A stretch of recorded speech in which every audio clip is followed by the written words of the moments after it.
Hi, and thank you for tuning in to another fragrance video. We're now into the colder months, so I thought we'd look at the best frags for the winter time. Technically, it's December. It's still autumn. I think the start date of winter officially is the 21st of December. But if you live in the UK like me, it's certainly nippy outside, so you need fragrances that are a bit darker, a bit richer, and that will cut through that, just cold horribleness, really. And there's 10 that I think you'll like. They're not exactly all of them winter fragrances, but some can be definitely used in this time of year when the cold weather starts to bite. And we start off with one that's not really talked about much in the fragrance community. It is this guy here. And it is Emporio Armani Diamonds Black Karat. Now this is a flanker to the sort of fairly well received Diamonds by Armani, which came out in 2008. This came out in 2011.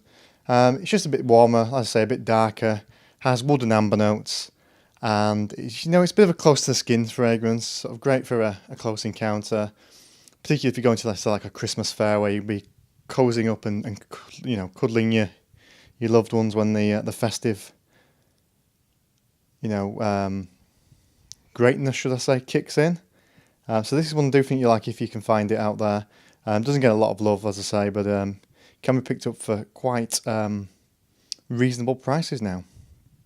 Moving on, we come to Dior Sauvage, or Sauvage Parfum. Now, not to be confused with the original Dior Sauvage, which was a sort of aquatic, summery fragrance, been around since the 1960s. Steve McQueen used to wear it, apparently. The one that's sort of famously legendary with women, but is a bit dated now. It's not to be confused with the other Sauvage, which is the one that Johnny Depp advertises, that's everywhere and everybody wears it. This one came out in 2012. It's a very strong fragrance. There is a new version which came out in 2017, which is not as good, a little bit lighter. This is very heavy, though. Has myrrh and vetiver, and it's sort of a real masculine man's fragrance. Not everybody will like it. Some people will say this is old man, and it doesn't. It certainly stands out. Some people say it will stink. Some people think it smells absolutely awesome. I personally think it smells awesome, but it will split opinion. I know there's other YouTube fragrance reviewers, such as Mr. Smelly, who actually swears by this stuff, and a couple of others. I think Lex Ellis has spoken very highly about it as well. So it is a fantastic fragrance, but it won't appeal to a younger crowd. But to people in the 30s upwards, this will smell great after a few wears. You will really grow to like this. Now we've got one that comes a little bit out of left field because it's a fragrance, again, that's not really talked about much in the fragrance community. It's another flanker. It's the One Gentleman. It's been around for a long time now, about 7 years. Maybe not so much a winter fragrance per se, but it can certainly be used in the colder weather. It's got vanilla, lavender, but it's beefed up with pepper and cardamom, which really gives it that's got a great feel for this kind of year. And for me, it's the best of the entire one range, better than the older toilette version, which sucks longevity wise, and also this smells better than the older parfum version. Does smell completely different to those two, not in any way similar, even though it is a flanker. It might have a little bit of similarity in there, but not much. It's almost like a fragrance in itself, and Dolce & Gabbana just want to piggyback off their own successful existing line. This is something a little bit different. I can't really compare this to anything else. Just go out and test it. You won't be disappointed. If you're into fragrances and you don't know this one, then you must have been living in a cave, because this is probably one of the most hyped fragrances in the entire fragrance community. It's Yves Saint Laurent's La Nuit de l'Homme. Very much an evening fragrance. The ladies absolutely love this. Does have one major flaw though, and that is this version that you get now. The longevity is pretty poor. The older versions, pre-2012, pre-2011, were much stronger than this, and you can still get some older formulations if you want to pay through the nose on YouTube, on eBay, should I say. But it's still a very good fragrance. It just doesn't last for long, but very much a winter fragrance, very much a warm fragrance, very inviting fragrance. Just longevity pretty much sucks, hence why it is only number 7 on this list. If this had the beast-like performance it had of yesteryear, it would probably be number one, but it's been relegated just because it doesn't do the business anymore. Now there's probably some debate to be had whether this fragrance is actually a winter fragrance. It's Eros by Versace, a sort of club banger really that's been around since 2012. Will very much appeal to the younger crowd because it is quite sweet. Vanilla, mint and tonka. Has been compared weirdly to fragrances like 1 Million, although clubbing fragrances always do, even when they smell nothing like it, like this one. But for me, this is, it's quite a strong fragrance. It can certainly be rocked in the winter. Maybe a touch more autumn fragrance, but yeah, definitely for me, you can wear this in the colder weather, not just in the sticky environment of a club. Moving on, we come to Dior Homme, a classic from 2005.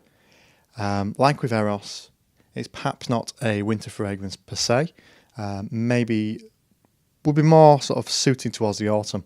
It's a very powdery fragrance, but quite strong and to me quite masculine. A lot of people criticise this and say it's feminine because it has this sort of lingering iris note, being compared to a lady's lipstick bag and all that sort of rubbish. But for me, it's just a fragrance that oozes class, and it's a great fragrance this time of year. A fantastic floral musk. You could probably wear it any time of the year, but when the colder weather comes in, I think this still does the business. So you probably see I've had to zoom out a little bit now to get this next fragrance in the shot. This is Armani code Profumo, which in my opinion is quite possibly the best fragrance release of the whole of 2016, so last year when this came out. It builds on a classic. Armani Code was one of the best selling fragrances of the 2000s. This sort of takes the DNA of that, amplifies it, adds a lot of extra bits and makes it better. Again, like Eros, weirdly compared to 1 Million because it's sort of that going out, sort of strong masculine fragrance. Pretty strong, bit of a beast. You will like this. Even if you don't like Code, you will like this because this takes a good 7 out of 10 fragrance and takes it to notches it up to a good 9.5. Coming on to number 3, Ferragamo F Black. Tonka, lavender, black pepper. Fantastic fragrance. This has been described by some as the sort of ultimate alpha male fragrance. It's very strong, quite loud, will stand out in a crowd. Opens up a bit like Dior Homme. Then it sort of dries down and becomes very La Nuit-esque. It's not exactly like La Nuit, but there's some definite similarities. But the reason why it ranks so much higher in this list than La Nuit is because longevity and performance are just through the roof with this fragrance. This will last, a good, on my skin, 10 hours, and that's a long time on my skin because fragrances do tend to fade away a lot quicker on me than maybe on some other people. You will love this fragrance. Not for the faint-hearted though, because it is pretty damn strong. Now number 2 is a pretty new purchase for me. I've only bought this recently, the last couple of weeks. I've worn it 2 or 3 times so far. Fallen in love with it, and hence why it's so high on this list. It's a real oldie but goodie. It's from 1998. It's Givenchy Pie, an Albert Morales classic. The guy who gave us sort of Acquadigio and Versace, Dior Homme, CK1, etc. Maybe a guy who's known more for sort of clean aquatics, gave us this really warm, great winter fragrance. It's exquisite, really. It's comforting. It's fantastic.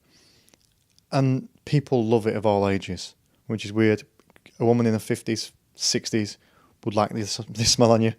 And a girl at 18 would also would. It's a weird fragrance. It's been around nearly 20 years, and it still packs a very weighty punch. Now, the number 1 fragrance on this list probably comes as no surprise if you've been watching my other videos, because this fragrance ranked number 1 in my list of fragrances from the 2000s. It's a discontinued fragrance, sadly. It is Armani Attitude. Released around a decade ago, was discontinued around 2012.